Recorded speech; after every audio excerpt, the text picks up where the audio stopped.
Ahoj, som Juraj Šuška, som tu za projekt Open Footwear, ktorý sa venuje open source dizajnu obuvy. Tá bota dokopy už má nabehaných viac ako 900 km.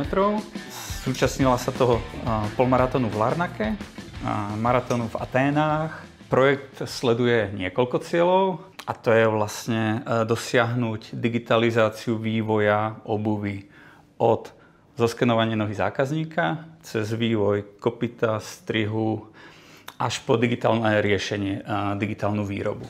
Tak to je to, čo asi mňa primárne priviedlo na tento projekt, si vyskúšať prakticky celý ten workflow.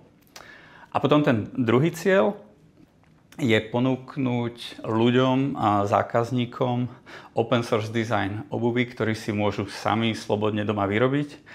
A výhodom takéhoto riešenia je, že botu, ktorú si doma sám vyrobím podľa open source designu, tak si ho viem upraviť podľa vlastných potrieb, dokážem si ho opravovať, takže aj keď po nejakom čase je produkt zničený, mám prístup k výrobnej dokumentácie a viem predĺžovať život toho produktu. Dizajnu obuvy sa venujem viac než 20 rokov a to v rôznych rovinách, či už ako dizajner a vývojár, pedagóg, výskumný pracovník. A počas tých rokov som rozmýšľal nad zadaniami, ktoré mi úplne neprichádzali a ktoré som nedostával. Takže výsledkom bolo to, že sme si založili Open Footwear projekt, ktorý vlastne reaguje na tie potreby, ktoré sa nejak tak ponúkali, ale nikto s nimi neprišiel.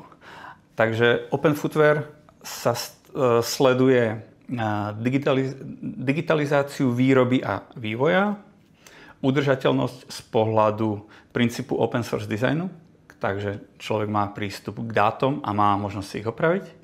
Right to repair, predĺžovanie života produktu a celkovo mať trochu iný zážitok z produktu, ktorý si vieme sami urobiť, sami opraviť a trochu inak ho precítime, než produkt, ktorý si len kúpime a vyberieme na e-shope. Začali sme skenovaním nôh, vytvorili sme si nejakú základnú databázu, z toho sme vytvorili základné kopytá. Potom sme prešli na tisk podošiev, tam bolo viacero interakcií až sme išli na tisk s vrškou. Čiže vlastne celý ten vývojový rámec prebieha čiste digitálne a tento postup má množstvo výhod. Obzvlášť rýchla iterácia, vieme si skontrolovať tie veci vlastne ešte predtým, než sú fyzicky vyrobené, vieme si zmerať parametre. Výroba je opäť digitálna. Využívame hlavne CNC, čiže frézovací stroj, ktorým frézujeme podošvy, lasercut, ktorým laserujeme vrchové diely a nejaké ďalšie pomocné stroje a zariadenia, či už je to vinyl cutter, ktorý používame na žalovanie labelov, alebo 3D tisk, opäť, ktorým si vieme vyrobiť pomocné zariadenia, ako je obuvnícke kopyto a ďalšie. Na začiatku vývoja projektu som vlastne objavil sieť FabLabov, čo sú otvorené digitálne dielne, kde vlastne človek bez toho, aby si sám musel kúpiť tú 3D tiskárnu alebo ďalšie stroje, o ktorých som hovoril, môže prísť do tých otvorených dielní a tam si akýkoľvek svoj projekt kreatívny vyrobiť. Výhoda toho je, FabLab je vlastne sieť týchto digitálnych dielní, ktorých je na svete viac ako 2200 a sú roztrúsené vlastne po celom svete a po všetkých kontinentoch.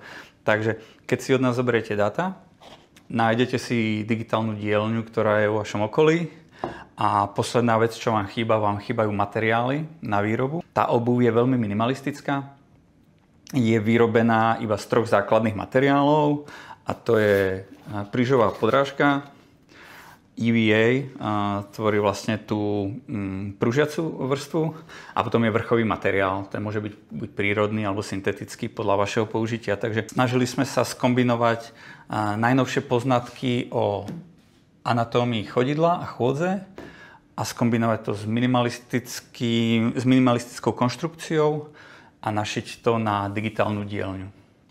Prvým dizajnom, ktorý bol predstavený na platforme Open Footwear, bola bežecká obuv Open Run a zároveň je to prvý model, ktorý bol zaradený na závod, alebo s ktorým sme oficiálne závodili. Bol to polmaratón v Larnake na Kypre. A od tej doby tá bota dokopy už má nabehaných viac ako 900 km. Zúčastnila sa toho polmaratónu v Larnake, maratónu v Aténach, košického maratónu, nejakých ďalších menších závodov a asi v priebehu, keď mala za sebou viac než 700 km odbehaného, už prišlo k opotrebovaniu materiálov. Obzvlášť táto vlastne penová časť bola už rozchodená a prepadnutá. Na tom chcem vlastne poukázať výhodu toho open source riešenia.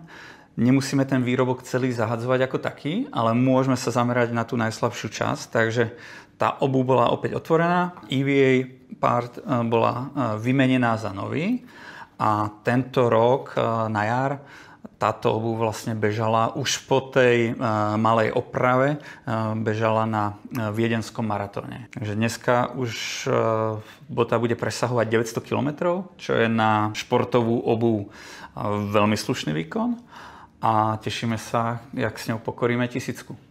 Teraz prichádzame na trh vlastne úplne s novou verziou a to je Barefoot bota. Ten podnet prišiel od zákazníkov. Primárny rozdiel je v tom, že keďže u tej bežeckej obuvy bola tá podrážka vyrábaná CNC frézovaním, čo je trochu náročné sa dostať a naučiť sa obsluhovať ten stroj. Toto je odpoveď na tú otázku, alebo odpoveď na to, keď ľudia sa boja toho stroja a nechcú ísť do CNCčka, čo je svojím spôsobom pochopiteľné, tak je tu Barefoot bota, ktorá už túto vrstvu nemá. A napriek tomu je tu väčší dôraz tlačený na prechod od toho CNC k 3D tisku. A v tomto prípade spolupracujeme s viacerými firmami, odborníkmi, a medzi nimi aj s Prusa Labom. A pripravujeme vlastne 3D tiskové stelky, vkladacie stelky do boty, ktoré vlastne zabezpečujú komfort. A všetky tieto súbory sú open source, takže si zákazník vie tento dizajn ďalej upravovať, prispôsobovať. V prípade, ak sa chcete zapojiť do projektu Open Footwear, budeme veľmi radi. Spolupracujeme s viacerými dizajnérmi, bežcami, makerami. Stačí, keď navštívite naše webové stránky, a tam si nájdete pripravované akcie. Pravidelne navštevujeme makersféry, Praha, Brno, prípadne aj v ďalších mestách.